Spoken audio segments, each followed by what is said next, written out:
Hey guys, it's Ken from Cactus Jam Board Games. Today we're going to be doing something a little bit different. We're going to actually do a tutorial video for a game called Flashpoint Fire Rescue. A friend of mine would like to play this game with her family, and she asked if I would put together this video to teach her how to do the setup and playthrough for the basic game. So that's what we're going to be doing today. Grab a chair, join me at the table, and join me for Flashpoint.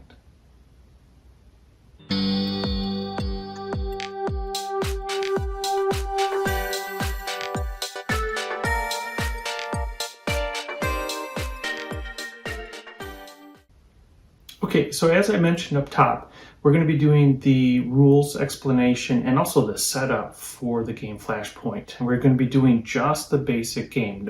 There's a lot of expansions or extra parts that we're just not going to need for this version of the game. Those are going to be left in the box. What we are going to be playing with are the damage markers, the points of interest, doors, fire and smoke markers, and then the extra motion or extra movement action markers as well.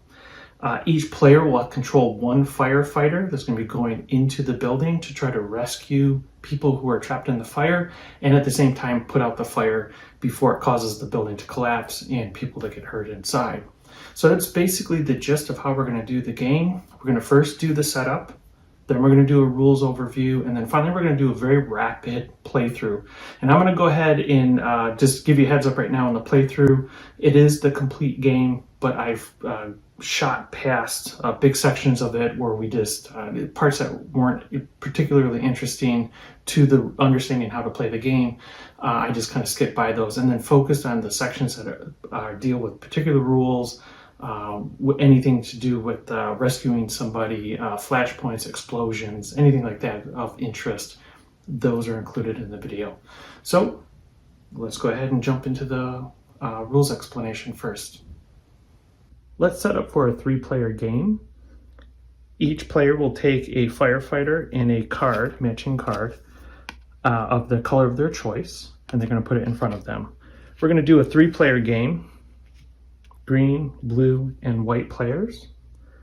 We've got our damage markers here. We've got our extra movement markers here. Fire and smoke, points of interest, and doors. Board is set up in the center. This is the easy side. Play this one first. And we've got our dice as well. So we'll set those aside right now. Let's get the board set up first. And we're going to use the manual, and it's very straightforward. We're just going to walk through the steps. So this is where we see the setup. We've got all the steps to go through to get the game set up for our game. We've also got a visual depiction of the setup as well.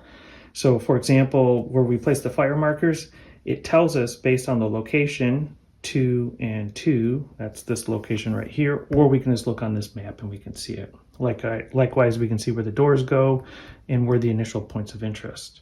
We're going to place the door markers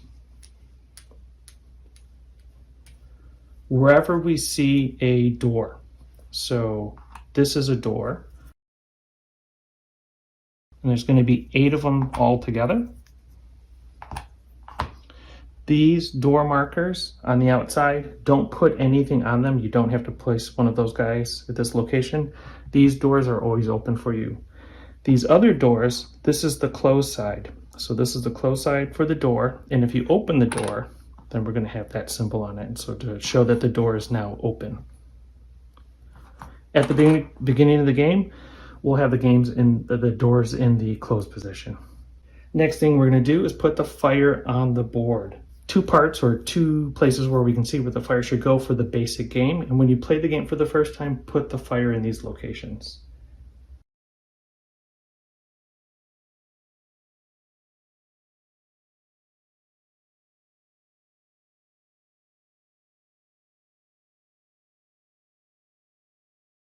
Okay, so we've got the fire markers on the board. Next thing we're going to do is focus on the points of interest. That's these guys here. We're going to take 1 blank and 2 markers with people on it and put it back in the box. We won't need those for this game. The rest of these guys we're going to flip over.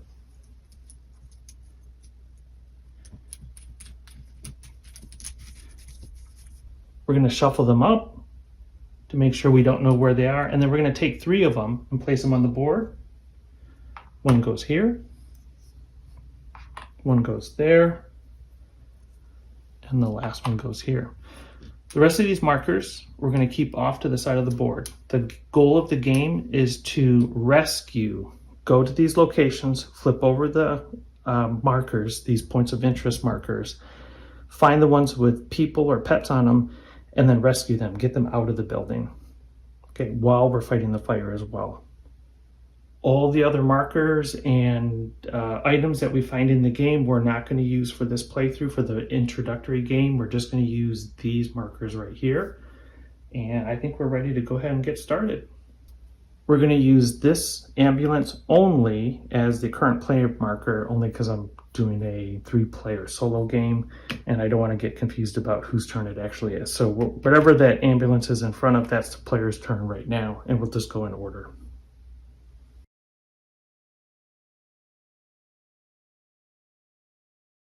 So this section of the book, pages 4 and 5, continuing to page 6, covers the 3 actions that happen every single turn.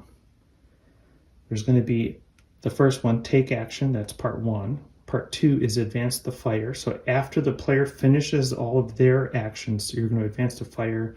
And then if you need to, you're going to replenish those points of interest markers as we play the game. And you'll get to see it, what happens there. The manual is very, very easy to follow to figure out how to spend your actions. Each player on their turn will have 4 action points to spend. And then it walks you through the different actions you can take and how much it costs. So for example, the first thing you can do is move. If you move into an empty space on the board, that costs 1 action. If you move through a space that that has a fire in it, you can't stay there, but you can move through it, it costs you 2 actions. And if you end up carrying somebody, so once you encounter a point of interest, you flip it over, and if it's a person, you got to carry that person out of the house. Every time that you move while you're carrying somebody, it costs 2 actions, so it's kind of expensive, but this is what we got to do to win the game. So let's take a look at move actions right now. So if this is my guy located right here, and he wants to move, he can move either through this door, but to move through the door, he has to first open the door. That costs 1 action to spend to open the door. And then he can move here. That's another action, so he spent 2 so far. And then he could take a step here and reveal this point of interest to see if it's a person. So those are move actions. In addition, I could have started here and moved this direction, but there's fire here, so that costs 2 actions to move into a place where there's fire, but I can't stand there, I can't stay there at the end of my turn. So I spent 2 actions already. My third action could be open the door, that's 3, and then 4, move through the door, and then I'm out. Okay, so those are move actions. Oh, and I should mention that movement is only orthogonal, so you can move from this position here to this position, or this one, or this one. I can't move diagonally, it's just not allowed. So if I needed to move to that location, I would go 1, 2 to get to that location. Can't move through walls, can't move through closed doors, but you can open the doors up. Let's talk about putting out fires, because that's a big part of the game. So if you notice, I'm kind of surrounded right now. I got fire here, I got fire here, and I got a smoke over here. To get rid of the smoke, I need to spend 1 action point. That removes the smoke from a location. There's a reason why I would want to do that, and we'll get into that in a little bit. But the key thing here is that you want to remove smoke when it's on the board, and it costs 1 action point to do so.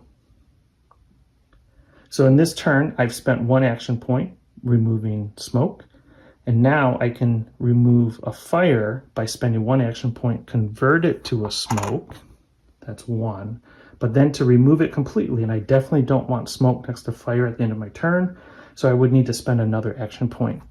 So to remove a fire marker from the board, it actually costs 2 action points. 1 to make it a smoke, and then 2 to take the smoke off the board. So in this example, I've spent 1 action point here to remove the smoke, 2 more to remove the fire, and at that point I only have 1 action point left. I could use it to move, or remember I can't move into a fire because that costs 2 to move there.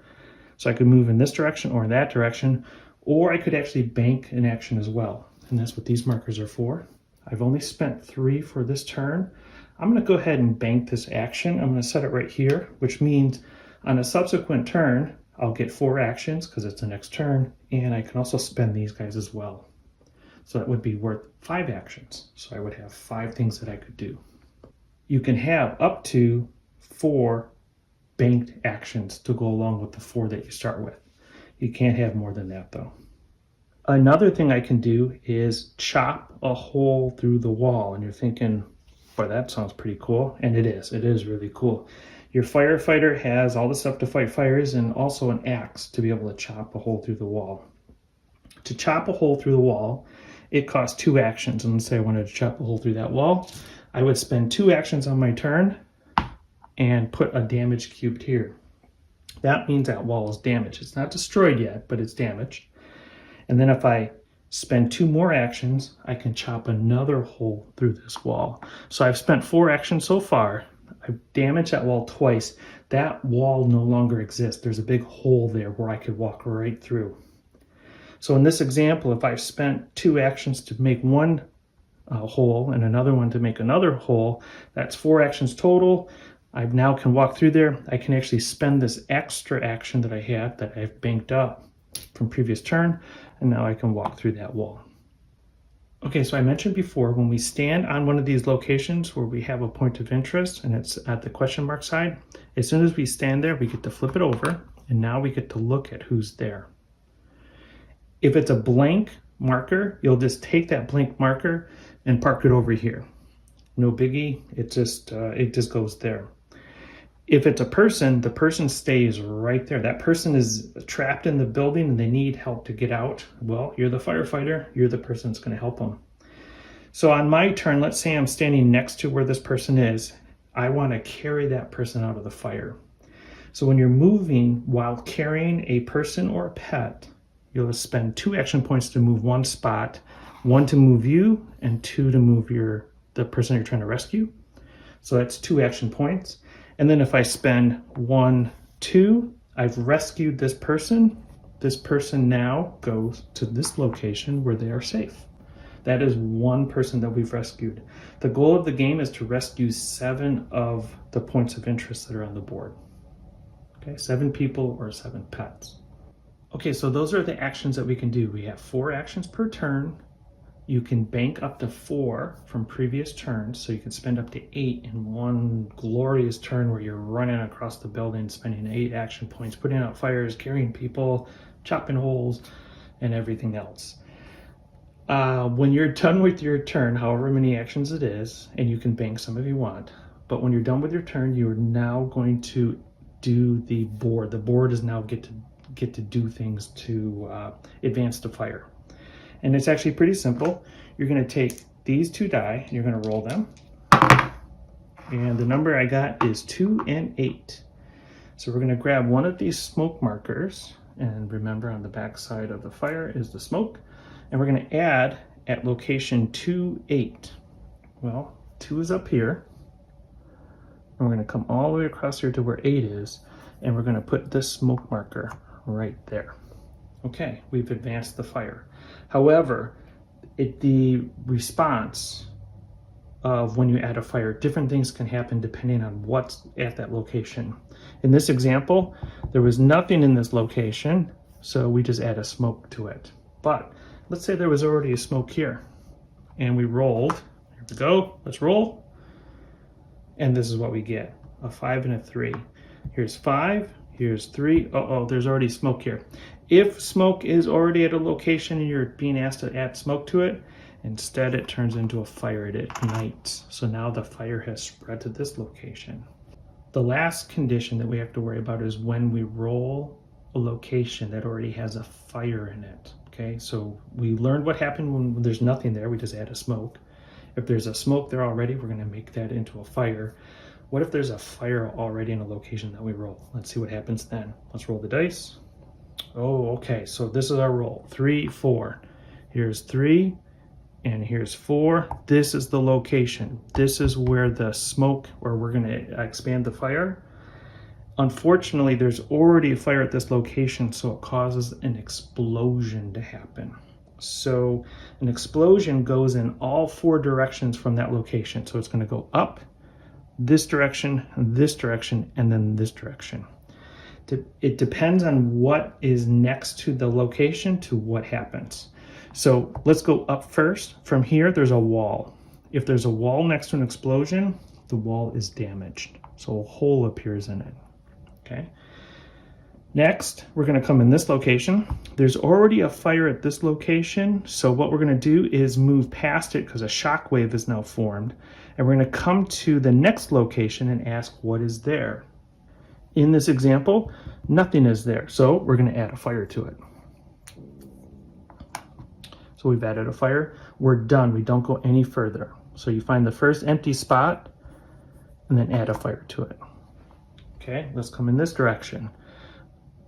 Okay, we've got another fire. Shockwave forms. We've got a closed door here. If there's a closed door at this location, we're going to destroy the door. It gets thrown away, and then nothing happens beyond this point. So it stops at this point. Okay. Now, if there was no fire here, the explosion would blow that door off, and then no fire would be added. Okay. So the door kind of slows it down, the explosion, but it is destroyed in the process. Last location we have to go in, or last direction, is down here. If there's a fire here, that means there's a shock wave. Shock wave comes to an open door. Now the rules are a little funny here. If you look at the very bottom of the section right here, you'll see it says anytime a shock wave strikes a closed door, the door is destroyed. Anytime it encounters an open door, it's also destroyed, so that goes away.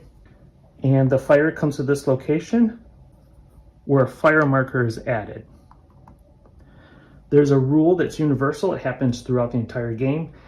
At the end of somebody's turn, at the end of the advanced fire phase, the second part, if you ever have fire next to a smoke, the smoke becomes fire. So that's why you never want to put out a smoke, let's say right here, if I was going to take an action and put out and leave this as a smoke, because at the end of the turn, no matter what die roll we have, there's a fire next to a smoke, it becomes a fire. Okay, so again, in our example, this was a smoke when we started our turn. We had a shock wave form that puts a fire at this location. When that fire gets put at this location, it's done advancing. And then because we have a smoke next to a fire at the end of a turn, this becomes a fire as well.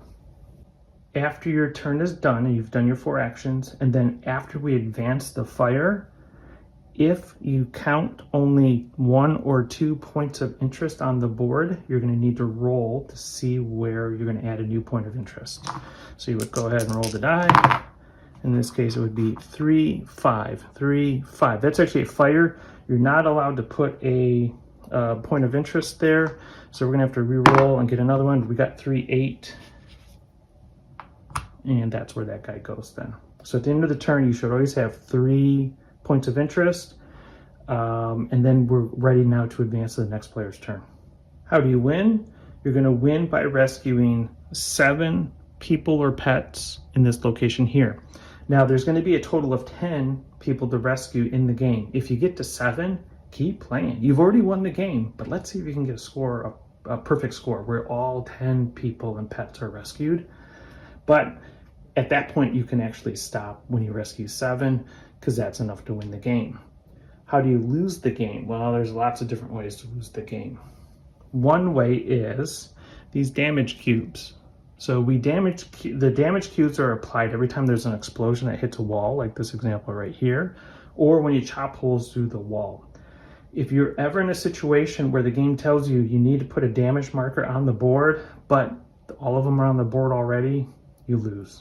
So you can't, so essentially what it's saying is that the building has been damaged enough where it just collapses and everybody inside of it is killed in the fire. So avoid losing all the cubes or having all the cubes in play. So chopping holes in the wall are really cool, but remember, you can chop too many holes and cause problems. Another way of losing the game is if fire expands to wherever a point of interest is, either right side up or upside down. Anytime that happens, if fire were to expand this location, this person is hurt, and so we would put them over on this side. Once you get 4 people or pets in this location, the game ends and the team loses.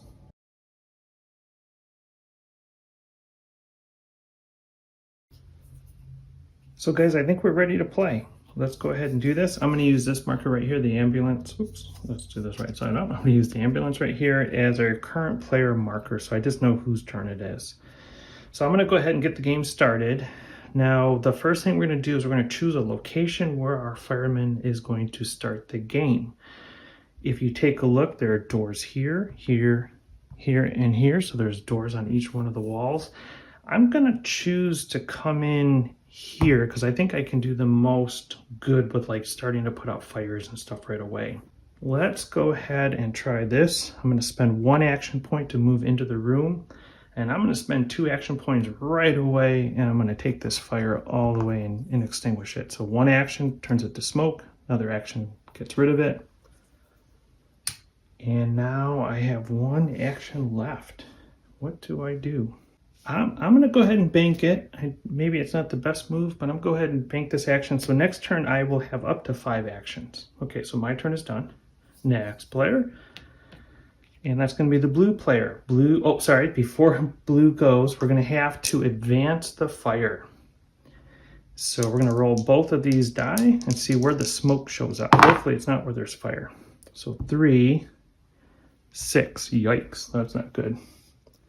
So we're going to add a smoke there because there's nothing to this location, and because smoke is next to fire, we're going to make this into a fire. So the fire has spread into the kitchen even more than before. Okay, that's not good. So it's blue player's turn. I think blue player is going to try to rescue somebody. I think that's the right thing to do. Let's try. So blue is going to start here at this location, and they're going to go 1, 2, 3, 4. Blue player is at this location where there is a point of interest. Let's flip it over. Oh, it's a blank. Shoot. Well, I guess it's good because we at least know there's nobody there right now. They've spent all 4 of their actions. So they're going to do 2 things. The first thing they're going to do is advance fire. Let's do that right now. 4, 3. Oh man, first explosion. Okay, so the location is here. 4, 3. 3. Oh, sorry, the location is actually here. That's even worse. Oh my goodness. Okay, this is kind of like the example that we used in the intro. So this is where the smoke is going to be added. There's already fire here, so an explosion is going to be made. Let's just work our way around, go in this direction. Well, we know what happens. A damage is inflicted on that wall. Then we're going to go in this way. Oh, a shockwave. Shockwave carries to the next location, and then to the next location, but there's a wall here, so it damages that wall. Oh boy. Let's come this way. Shockwave. Door that's closed, door destroyed. So we just take that and put that back in the box. Come to this location, in this direction, shockwave, closed door, door destroyed. Holy smokes, what a change already. Okay, well, that's blue player's turn. They're done, at least with the fire advancement, but notice there's only 2 points of interest, so we're gonna have to roll 2 dice. We got a 6, and we got a 2. Okay, so the next person, or the next point of interest is up here. That's not horrible, because now we're gonna go to the next player's turn, white player. They could actually come in through that door up there and check that point of interest and see if they could even try to rescue somebody. Let's go ahead and do that. Let's try to get somebody rescued. So here we go. 1 action, 2 actions. Anybody there? Hey, it is a person. So we spent 2 actions already. I'm going to go ahead and spend 2 actions and get that person moving towards the exit. So to move a person, you have to spend 2 more actions. We spent 2 actions to come in here, and then 2 more actions to bring this person right here. Next turn, we'll spend 2 more actions and we'll get the person outside, and that's our first rescue. Okay, let's go ahead and roll the fire advancement and see what happens. Please, no red 3s. Okay, red 4 and black 5. That puts a smoke at this location right here. And because the smoke is next to a fire, fire advances. Oh boy, that's getting to be a real mess. I think we got to just get in that room and start putting out fires.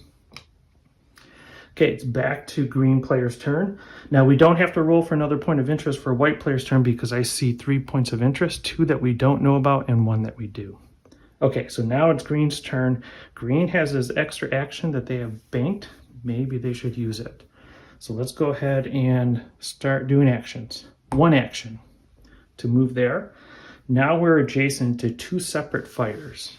It seems like we're rolling a lot of 3s and 4s here. I know it's luck, but let's start putting out fires in this room. So we're going to spend 2 more actions. We spent 1 to move plus 2. That's 3 actions to get rid of that fire. We could actually right from there put out the fire that's above us too. Or we could move in the room. Let's go ahead and put out this fire.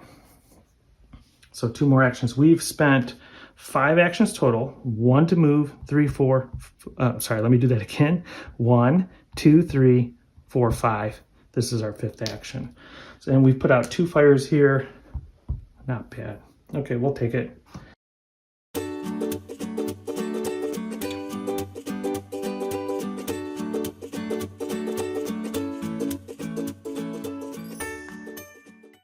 That fireman up there is going to rescue this person. They're going to spend 2 actions, take this person out of the building. As soon as you do that, that person is rescued. We have our first rescued person. That's awesome. That was 2 actions.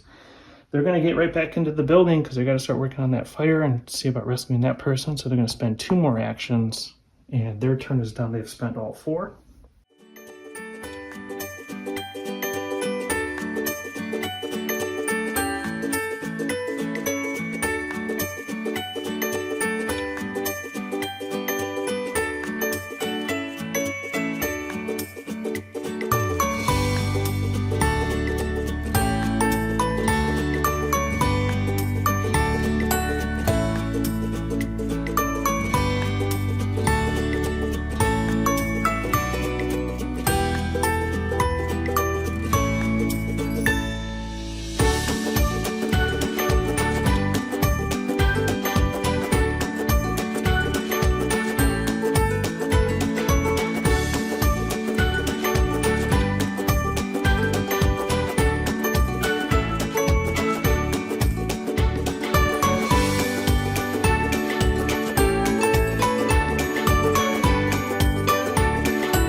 Blue is chopping a hole through the wall. So 2 actions, 1 hole.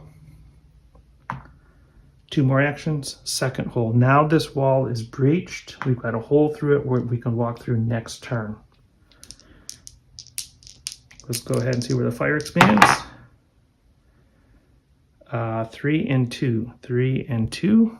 Got smoke here. And I only see 2 points of interest, so we have to roll for another location. 8, 6. That's this location right here. We can't put another one, so let's put roll the dice again. We got 5, 2. Okay.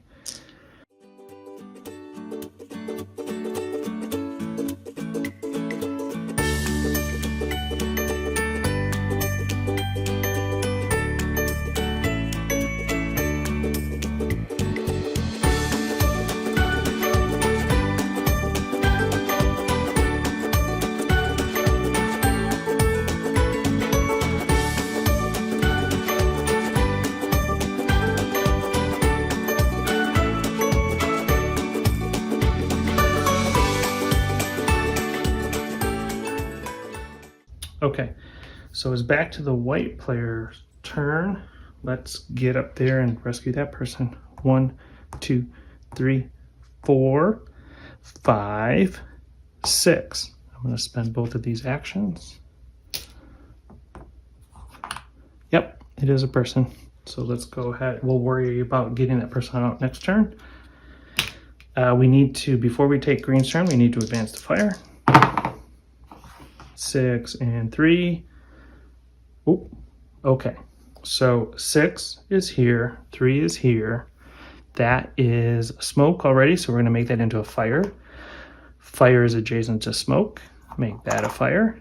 We got more smoke next to fire. That becomes fire. That becomes fire. So this is called a flashover, where you have a chain of smoke that gets ignited, but when one of them catches on fire and then ignites a whole series of smokes tokens. Okay, that was interesting. Hopefully we can avoid any explosions in that kitchen again.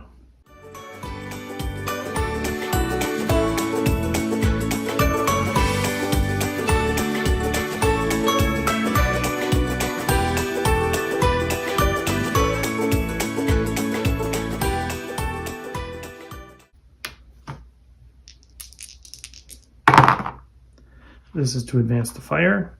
And we got a 6 and a 4. 6 and a 4. Smoke appears here. It's next to a fire, and so it becomes fire. We have 1 point of interest, 2 point of interest. We've got to roll to see where the next one goes. And it goes to 4, 4. Which is not allowed because it's a fire. So let's go to another location. 1, 3. That's right here. Okay.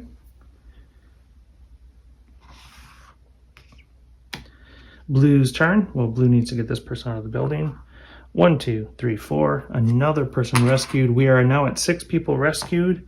We can need 1 more person out and we can win the game. Let's go ahead and roll the dice. 7 and 5. 7 and 5. Oh boy, this was the one we didn't want. So 7 and 5 means that we're going to add a smoke to a smoke. That turns into a fire. And smoke, that turns into a fire. Smoke turns into a fire. Smoke into a fire. Because the smoke are adjacent to fires, they turn into a fire as well. Okay, well, we got fires all over the place now in this building. Things are starting to get a little bit out of control, but again, if we can get 1 more person out, we're good. There's a point of interest. We need 1 more. Let's go ahead and roll the die. 6 and 2. Oh, they're in a bad place. Well, we're gonna have to see if we can get to that person. Okay, and it is the white player's turn. 1, 2, 3, 4. Oh, so close, guys. Hopefully we don't have a problem here, but let's see what happens. We get 5 and 4. 5 and 4. Oh boy. Smoke goes to this location next to a fire, turns into a fire. So we got another fire there. Oh boy. Okay, hopefully things don't blow up on us.